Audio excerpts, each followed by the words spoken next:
உங்க ஆட்சியை பொறுத்த வரைக்கும் வெறும் இன்ஸ்டாகிராம்ல ரீல்ஸ் ஆட்சியா இல்லாம ரியல் ஆட்சியா நடத்துங்க. அது மட்டும்தான் மக்களுடைய கோரிக்கை. எங்களுடைய தலைவர், திராவிட முன்னேற்ற கழகத்துடைய தலைவர் முத்துவேல் கருணாநிதி ஸ்டாலின் அவருடைய கட்டளையின்படி நீங்க ஆட்சியை தொடர நாங்க தடையா இருக்க விரும்பல. தேர்தல் நேரத்தில் ஊழல் சக்தின்னு சொன்னீங்க. ஆனா இன்னைக்கு சோசியல் மீடியால மக்கள் உங்களை பார்த்து கேள்வி கேட்க ஆரம்பிச்சிட்டாங்க. என்ன கேட்கறாங்க தெரியுமா? அந்த ஊழல் சக்தியோடு சேர்ந்து இருக்கக்கூடிய ஆளுங்கட்சிய இப்ப என்ன சக்தின்னு கூப்பிட போறாங்க. கிளீன் கவர்மெண்ட் சொன்னாங்க.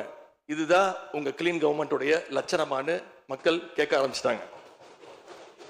இப்படி நீங்க கூவத்தூரையும் மிஞ்சுற அளவுக்கு அடிக்கிற கூத்த பார்க்கும் போது இந்த அரசு எத்தனை நாளைக்கு நீடிக்க போகுதுன்னு மக்களுக்கு அந்த சந்தேகம் வர ஆரம்பிச்சிருச்சு.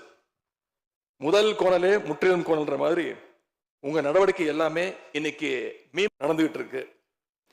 இப்படி எம்எல்ஏக்களை எல்லாம் கடன் பெற்று ஆட்சி நடத்துகின்ற முதலமைச்சர் தான் அளித்துள்ள போலி வாக்குறுதிகளை நிறைவேற்ற முடியாதுன்னு தெரிஞ்ச உடனே முந்தைய அரசு, அதாவது எங்களுடைய அரசு வளர்ச்சிக்காக பெற்ற கடன் குறித்து தவறான கருத்துக்களை தந்து மக்களை இன்னைக்கு திசை திருப்ப முயற்சி செஞ்சு கொண்டிருக்கிறார்.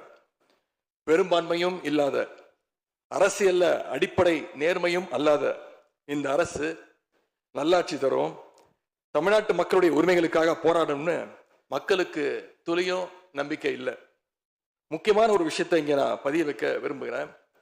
உங்களுக்கு ஓட்டு போட்ட மக்களே நடக்கிறதையெல்லாம் பார்த்துட்டு ஒரு பெரிய தப்பை பண்ணிட்டோமோன்னு இன்னைக்கு வருத்தப்பட ஆரம்பிச்சிட்டாங்க.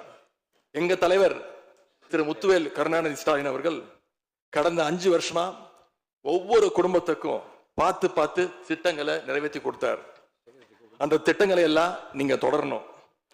தயவு செஞ்சு அதில் அரசியல் செய்ய வேணாம். ஏன்னா இந்த மாசம் 15ஆம் தேதி கலைஞர் மகளிர் உரிமை தொகை 1,31,00,000 தாய்மார்கள் காத்துக்கிட்டு இருக்கிறாங்க. 1000 ரூபாய் வருமா அப்படின்னு காத்துக்கிட்டு இருக்கிறாங்க. ஆனா காத்துக்கிட்டு இருக்க அத்தனை பேரையும் ரொம்ப காலம் காக்க வச்சிடாதீங்க. அது மட்டும் இல்ல, தேர்தலுக்கு முன்னாடி பல கவர்ச்சியான வாக்குறுதிகளையும் நீங்க கொடுத்திருக்கிறீங்க. மக்கள் அதுவும் ஞாபகம் வச்சிருக்கிறாங்க.